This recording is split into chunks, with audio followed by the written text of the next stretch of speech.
So yun na nga guys, hindi nyo ba alam, pag nire-diretso nyo yung tulay ng Kalayaan papunta ng Capital Commons Pasig, sis, napakaluwag. Dito nyo lang makikita, sikretong daan, walang traffic.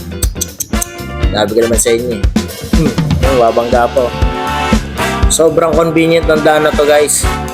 Kahit saang parte ng Maynila, sobrang daming traffic. Pero dito, mag-aalas 6 na. Wala pang ka-traffic yan, dire-diretso lang yan. Tignan nyo naman, maya-maya, nandun na ako sa pupuntahan ko. Ayan na, sheesh! Stoplight! Napakaangas. Tignan mo naman, mag-ingat lang kayo sa mga nag-overtake. Kasi yung mga nag-overtake, mahilig yan mag-take over eh. Ito na nga guys, sa sobrang bilis nandito na. Ayan na nga, siya na nga yun. Ito yun, Tipsy Capital Commons. Makikita mo kayo napaka-arting poging aso dito. Jefferson! Kilig!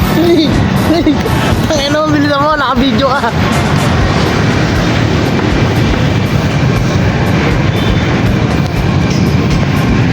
Alam nyo ba sobrang ganda ng parkingan dito? Pwede mag-parking ng motor, maglagay ng mga bike, sobrang lawak ng parkingan ng mga sasakyan. Kahit isalpak na ba yung 229 na sasakyan dito, hindi kayo masisikipan. Alright na! Tignan nyo naman, meron pa tayo napapawaging waiter. Sa sobrang pogi niya, nakatalikod ng take order. Cheers! Yan na yung sinasabi ko, 50 pesos na cocktails, 20 pesos na shots. Kahit anong shot yan, basta di lang tayo sosobra ng alas 6 ng hapon. Ipag-aalog pa kayo ng bartender. Bangis! Uy! Umangas yan! Ay, di ba pala yan? Paldo, mga tito!